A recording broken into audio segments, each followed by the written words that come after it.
Olá, boa tarde. Daqui fala Tiago Campos. Este é um podcast que tenho o prazer de apresentar, que será apresentado agora neste momento, sobre eleições espanholas que ocorreram no passado domingo.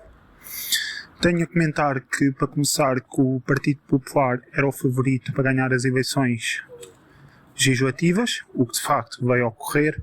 Contudo, pensava-se que o resultado do PP seria suficiente para governar com a ajuda do Vox, partido mais à direita, radical.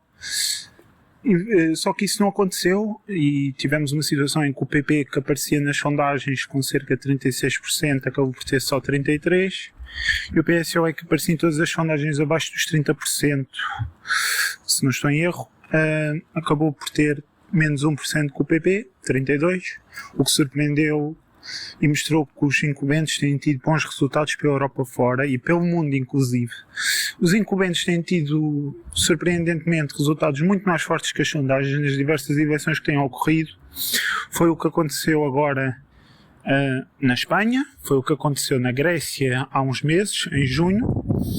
Em junho não, em maio, porque houve duas eleições, uma foi em maio e outra foi em junho. Na de maio, surpreendentemente, os incumbentes da Nova Democracia tiveram mais que o expectável, e agora foi a vez da Espanha. Também aconteceu esse problema com Portugal em 2022, quando o PS conseguiu uma maioria absoluta que não era suposta ter ocorrido. Também aconteceu na França, em 2022 também, só que posteriormente, em maio, quando houve as eleições entre Le Pen e Macron, Macron venceu muito mais facilmente do que aquilo que era expectável, e tem ocorrido em diversos países. Ainda agora, o ano passado, em novembro, nos Estados Unidos, nas midterms, as eleições que são intermediárias entre a presidência e a nova presidência, ou seja, a presidência antiga e a nova eleição presidencial, ocorreu novamente esse problema do incumbente ter muito mais que as sondagens. Os democratas de Joe Biden, que é o presidente dos Estados Unidos atual, tiveram mais que as sondagens, ganharam estados que não era suposto ganharem, como a Geórgia, e isso levou a que ficasse tudo estupefacto. O que é que se passa com as sondagens? Também ocorreu esse problema em 2020, nos Estados Unidos também.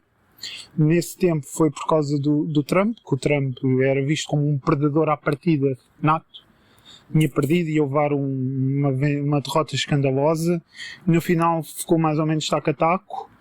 As sondagens previam que ele perdesse por 7, 8% e ele perdeu por 4%. Mais uma vez, o incumbente foi subestimado, assim como no Brasil. Para concluir este número de países onde eles foram completamente subestimados, no Brasil diziam que o Bolsonaro era criatura morta, logo à partida, e o que é facto é que Bolsonaro conseguiu disputar as eleições e ficaram 1% da vitória, inclusive na eleição final, na segunda ronda, surpreendentemente vencendo Lula da Silva. Na primeira ronda apareciam muitas sondagens a conseguir vencer à primeira volta, o que não veio a ocorrer. E pronto, e assim verificamos que as sondagens têm exagerado sempre os partidos que são a oposição, que supostamente são vistos como alternativa, o que quase sempre não acaba por não acontecer. Eu tenho várias teorias que podem ajudar a explicar este cenário. Uma das explicações pode ser o facto dos incumbentes atuais terem passado por um período de Covid, em que o Covid beneficiou os incumbentes, ficaram mais populares por causa das medidas, por causa do combate à pandemia. Pode ter ajudado os incumbentes, dar um forte around the flag, um efeito around the flag, que é muito conhecido, que quando acontece um desastre, os governos tornam-se mais populares. Isto geralmente é conhecido por ocorrer nas guerras, mas aqui ocorreu também nas eleições presidenciais por causa do Covid, que acabou por ser uma guerra. Também aconteceu que um desastre, como podemos verificar pelo passado. Também podemos verificar que as sondagens acabam por ganhar muito descrédito, porque estes problemas são constantes, têm tomado de margens cada vez mais avassaladoras. Na Grécia, então, foi um desastre. Se a Espanha foi mal, na Grécia foi um desastre tremendo.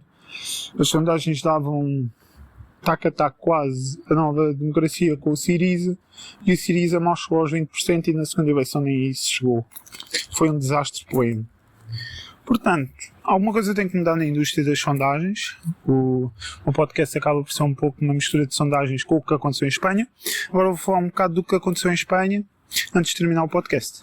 Em Espanha aconteceu a vitória do PP e o cenário político está completamente confuso. Ninguém percebe o que é que vai resultar dali, porque se por um lado o PP ficou em primeiro, o que é facto é que não consegue formar uma maioria estável. Os partidos independentistas impedem essa maioria estável, mesmo com o Vox. Por outro lado, o PSOE teria que ceder em muito aos Juntos da Catalunha, que é um partido catalão do Puigdemont, que foi o homem que tentou declarar a independência da Catalunha e que não conseguiu e que está no exílio. E eles pedem amnistia, pedem novo referendo à Catalunha, à independência da Catalunha, o que iria ter consequências devastadoras para a Espanha. Poderia inclusive levar a um referendo também no País Basco, poderia levar a tentativas de mais independentistas, mesmo que não o conseguissem, na Galiza, nas Canárias e noutras comunidades autonómicas menos castelhanas, digamos assim. Menos madrilenas, que aí pronto, não há um movimento independentista porque eles identificam-se como espanhóis, mas nas outras regiões isso não é tão comum e pode haver esse problema. É um pau de dois bicos. O PSOE, por um lado, de Sánchez, que é o atual primeiro-ministro espanhol, não consegue ter a maioria estável, nem sequer com o Sumar, que é o resultante do Podemos. É uma constituição de diversos partidos, como o Mais País e o Podemos e Unidas Podemos, que foi o segundo nome do Podemos, que ele alterou para Unidas Podemos para tentar lutar pela igualdade de género, supostamente. E são todos esses problemas que levam a que não haja um governo estável em Espanha. Não sei o que é que vai acontecer, pode haver um cenário de novas eleições, é um cenário que está em cima da mesa. O que é certo é que será muito difícil e não se vê uma conclusão, um final feliz. Por isso, não sei que nome é que nós devemos dar a isto, que nome é que damos a isto. Este podcast conta com a parceria dos meus colegas Pedro Coito, Pedro Moeiro, o Rufino Marques, de mim próprio. Também inclui a parceria com o Jornal Postal do Algarve. Também contém da Europa Direct, é outra parceria que nós possuímos.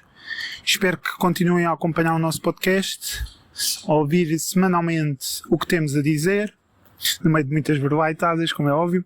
Também dizemos muitos aspectos sérios e muitas informações oportunas. Desejo-vos a todos uma boa semana.